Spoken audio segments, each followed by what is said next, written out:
പുതിയ ഫ്ലാറ്റൊക്കെ റെൻറ്റിനെടുത്ത് മാറിക്കഴിഞ്ഞപ്പോഴാണ് മനസ്സിലായത് നമ്മൾക്ക് റൂമിൻ്റെ ഉള്ളിൽ കുറച്ച് ഇൻഡോർ പ്ലാന്റ്സ് ഒക്കെ ഡെക്കറേറ്റ് ചെയ്യാൻ വെക്കാമെന്ന്.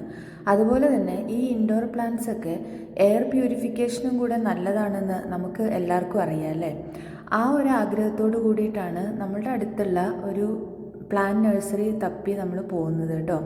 അപ്പോൾ അതിൻ്റെ പാർക്കിംഗ് ചെന്നപ്പോൾ തന്നെ നമുക്ക് ഭയങ്കരമായിട്ട് ഇഷ്ടപ്പെട്ടു. നല്ലൊരു പ്ലേസിലാണ്, ഭയങ്കര ബ്യൂട്ടിഫുൾ ആയിട്ടുള്ള ഒരു സ്ഥലത്ത്. അതിൻ്റെ എൻട്രൻസിൽ തന്നെ കുറേ പൂക്കളും കാര്യങ്ങളും ഒക്കെ ഉണ്ട്.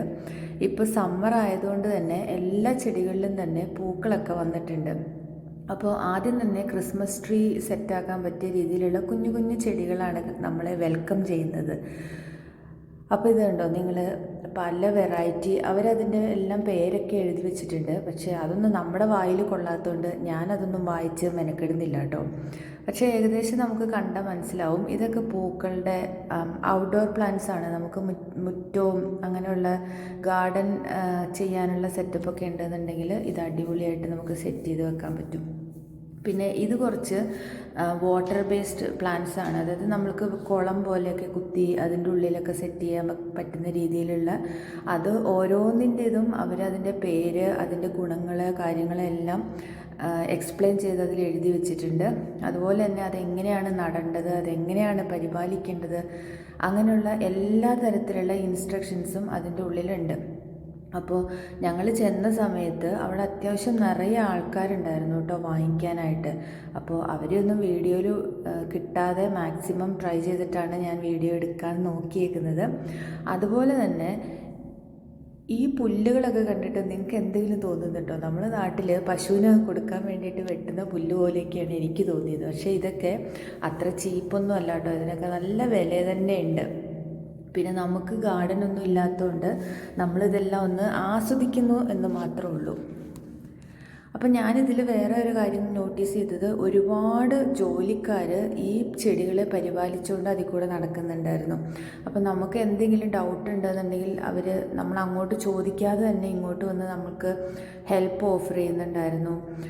അങ്ങനെയുള്ള കാര്യങ്ങളൊക്കെ ഉണ്ടായിരുന്നു. അപ്പോൾ ഇവിടെ എനിക്ക് തോന്നുന്നു ഒരു വീട് വാങ്ങിച്ചു കഴിഞ്ഞിട്ട് സെറ്റിലാക്കാൻ പറ്റിയ ഗാർഡൻ അടിപൊളിയാക്കിയിട്ട് ചെയ്യാൻ പറ്റുന്ന രീതിയിലുള്ള എല്ലാ ചെടികളും ഇവരിവിടെ വളർത്തി ഈ ഒരു വലിപ്പത്തിലാക്കി വെച്ചിട്ടുണ്ട്. അപ്പോൾ ഈ ഒരു ഏരിയയിൽ ഫുള്ള് മരങ്ങളാകുന്ന, അതായത് വലിയ വൃക്ഷങ്ങളാവുന്ന തൈകളാണ് കേട്ടോ. അതിൻ്റെയും എല്ലാത്തിൻ്റെയും പേരും അത് ഏത് കാറ്റഗറിയിൽ പെട്ടതാണ്, അത് നട്ട് കഴിഞ്ഞിട്ട് അതിനെ എങ്ങനെയാണ് പരിപാലിക്കേണ്ടത്, അങ്ങനെയുള്ള എല്ലാ കാര്യങ്ങളും അതിനകത്ത് തന്നെ അവർ എഴുതി ചേർത്തിട്ടുണ്ട്. അപ്പോൾ ഇതേ നടന്ന് കണ്ടു നോക്കാം നമുക്കല്ലേ. അപ്പോൾ വീഡിയോ ആദ്യമായിട്ട് കാണുന്നവരാണെന്നുണ്ടെങ്കിൽ ഒന്ന് ലൈക്ക് ചെയ്യുക, കമൻറ്റ് ചെയ്യുക, സബ്സ്ക്രൈബ് ചെയ്യുക കേട്ടോ. അപ്പോൾ എൻ്റെ കഴിഞ്ഞ വീഡിയോ നിങ്ങൾക്ക് എല്ലാവർക്കും ഇഷ്ടപ്പെട്ടു എന്ന് എനിക്ക് തോന്നുന്നു. നല്ല റെസ്പോൺസ് ഉണ്ടായിരുന്നു, അത്യാവശ്യം നല്ല വ്യൂസും കിട്ടിയിട്ടുണ്ട്. അപ്പോൾ ഇൻഫോർമേറ്റീവായിട്ടുള്ള ഇങ്ങനെയുള്ള വീഡിയോസുമായിട്ട് ഞാൻ വീണ്ടും വരുന്നതായിരിക്കും. അപ്പോൾ ഇതുണ്ടോ, ഇത് നമ്മുടെ ആപ്രിക്കോട്ട് ചെടിയാണ് കേട്ടോ, അതിൻ്റെ തൈയാണ്. അത് ഭയങ്കരമായിട്ട് നല്ലപോലെ വളർത്തി അവിടെ വെച്ചിട്ടുണ്ട്. നമുക്ക് കാണുമ്പോൾ തന്നെ വാങ്ങിച്ചുകൊണ്ട് ഒരെണ്ണം പറമ്പിൽ കുഴിച്ച് വെക്കാൻ തോന്നും, ആ ഒരു രീതിയിൽ. പിന്നെ ഇത് പനിക്കൂർക്കയാണെന്നാണ് കേട്ടോ എനിക്ക് തോന്നുന്നത്, എനിക്ക് മനസ്സിലായില്ല. ഞങ്ങൾ കുറേ ഡിസ്കഷനൊക്കെ നടത്തി അങ്ങനെ പോന്നു. കാരണം ഔട്ട്ഡോർ പ്ലാന്റ്സ് നമുക്ക് ആവശ്യമില്ലാത്തതുകൊണ്ട് തന്നെ നമ്മൾ ജസ്റ്റ് അതിലെല്ലാം ഒന്ന് നടന്ന് ഒന്ന് കണ്ട് ആസ്വദിച്ച് പോരാന്ന് വിചാരിച്ചു. അപ്പോൾ ഇങ്ങനെ ഈ ഒരു ഏരിയയിൽ ഏഷ്യൻ ഐറ്റംസ് തന്നെ, ഏഷ്യൻ പ്ലാന്റ്സ് തന്നെയാണ് അതിന് കൊടുത്തേക്കുന്നത്. അവിടെ നമ്മളുടെ കൊമ്പമുളക്, കറിവേപ്പില, ഇഞ്ചി, അങ്ങനെ നമ്മളുടെ നാട്ടിൽ, അതായത് കേരളത്തിൽ വളരുന്ന എല്ലാത്തരം ചെടികളും ഇതുണ്ടോ, കറിവേപ്പിലയാണിത്, ഇതെല്ലാം അവിടെ വളർത്തി വെച്ചിട്ടുണ്ട്. പക്ഷേ അതൊന്നും അത്ര ഹെൽത്തി ആണ് എന്നുള്ളത് എനിക്ക് തോന്നിയിട്ടില്ല. ഇഞ്ചിയൊക്കെ നമ്മുടെ പറമ്പിൽ എന്തുമാത്രം കിടക്കുന്നതല്ലേ, ഇവിടെ അത് നല്ല എക്സ്പെൻസീവാണ് ഇത്രയും അവർ വളർത്തി വലുതാക്കി വെച്ചേക്കുന്നതിന്. അപ്പം അതൊന്നും നമ്മൾ വാങ്ങിച്ചിട്ടില്ല. നമ്മൾ മെയിനായിട്ട് പോയത് കുറച്ച് നമ്മുടെ റൂമിൻ്റെ ഉള്ളിൽ വയ്ക്കാൻ പറ്റിയ ചെടികൾ നോക്കിയിട്ടാണ്. അപ്പോൾ എങ്ങനെയുണ്ട്, ഇത് ഇഷ്ടപ്പെടുന്നുണ്ടോ നിങ്ങൾക്ക്? നിങ്ങളിതുപോലെയുള്ള ചെടികൾ വാങ്ങിക്കാൻ പോയിട്ടുള്ള എക്സ്പീരിയൻസ് ഉണ്ടെങ്കിൽ ഷെയർ ചെയ്യണം കേട്ടോ.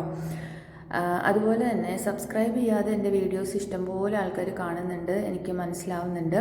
നിങ്ങൾക്ക് സബ്സ്ക്രൈബ് ചെയ്യുന്നു എന്നതുകൊണ്ട് നിങ്ങൾക്ക് ഒന്നും നഷ്ടപ്പെടാനില്ല. അതുപോലെ തന്നെ ആ ബെല്ലൈക്കണും കൂടെ ഒന്ന് എനേബിൾ ചെയ്ത് വെക്കുക, അതെനിക്കൊരു വലിയ സപ്പോർട്ടാകും.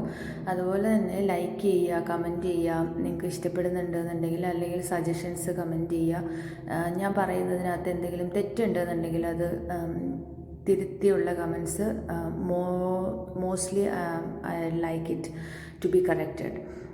അപ്പോൾ ഇത്രയൊക്കെ ഉള്ളൂ. അങ്ങനെ നമ്മൾ അകത്തേക്ക് കയറി. അപ്പോൾ ഇൻഡോർ പ്ലാന്റ്സ് അവരൊരു ഷെയ്ഡിൻ്റെ ഉള്ളിലാണ് സെറ്റ് ചെയ്തേക്കുന്നത്. ഇഷ്ടംപോലെ വെറൈറ്റീസ് ഓഫ് നമ്മുടെ മണി പ്ലാന്റുകളുണ്ട്. അപ്പോൾ അത് എൻ്റെ ഒരു ഫേവറേറ്റ് ഐറ്റം തന്നെയാണ്. എനിക്ക് ആ ഒരു ചെടി ഗ്രോ ചെയ്യാൻ ഭയങ്കര ഇഷ്ടമാണ് കേട്ടോ. അപ്പോൾ അങ്ങനെ പല പല വെറൈറ്റീസ് ഉണ്ട്. പക്ഷെ നല്ല എക്സ്പെൻസീവാണ്, നമുക്ക് ചീപ്പായിട്ട് ഒന്നും കിട്ടും എന്ന് വിചാരിക്കേണ്ട, നല്ല ചിലവുണ്ട്. അപ്പം നമ്മൾ അത്യാവശ്യം ഏറ്റവും ചെറിയ ചെടികൾ നോക്കിയിട്ടാണ് ഇതിൽ നിന്ന് പിക്ക് ചെയ്തത്, അതായത് വില മാക്സിമം കുറവുള്ളത്, അങ്ങനെയൊക്കെയുള്ളത്, എന്നാൽ കാണാൻ ഭംഗിയുള്ളത്.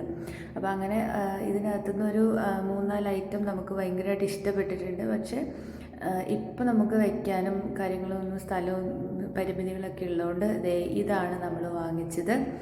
ഇതാണ് നമ്മളുടെ ഫസ്റ്റ് ഐറ്റം എന്ന് പറയുന്നത് കേട്ടോ. അപ്പോൾ ഇത് നമ്മുടെ ആന്തൂറിയം. പിന്നെ ഇതിനെന്താ പേരെന്ന് എനിക്കറിയില്ല. ഇതൊക്കെ എയർ പ്യൂരിഫിക്കേഷന് വേണ്ടിയിട്ട് നല്ലതാണെന്നാണ് പറയുന്നത്, അതിൽ എഴുതി വെച്ചിട്ടുണ്ടായിരുന്നു. അപ്പോൾ ഇത് നമ്മുടെ ഫേവറേറ്റ് മണി പ്ലാന്റ്. അപ്പോൾ ഇതിനൊക്കെ എന്തൊക്കെയോ വേറെ ശാസ്ത്രനാമങ്ങളൊക്കെ ഉണ്ട് കേട്ടോ, അതൊന്നും എനിക്കറിയില്ല. പിന്നെ ഏറ്റവും അറ്റത്തിരിക്കുന്നതാണ് ലക്കി ബാമ്പു. അപ്പോൾ ഇത്രയൊക്കെ ഉള്ളൂ. ഈ 4 ഐറ്റംസാണ് നമ്മൾ ഇന്ന് ദിവസം വാങ്ങിയിട്ടുള്ളത്. അപ്പോൾ വീണ്ടും വേറൊരു വീഡിയോ ആയിട്ട് കാണുന്നതുവരേക്കും എല്ലാവർക്കും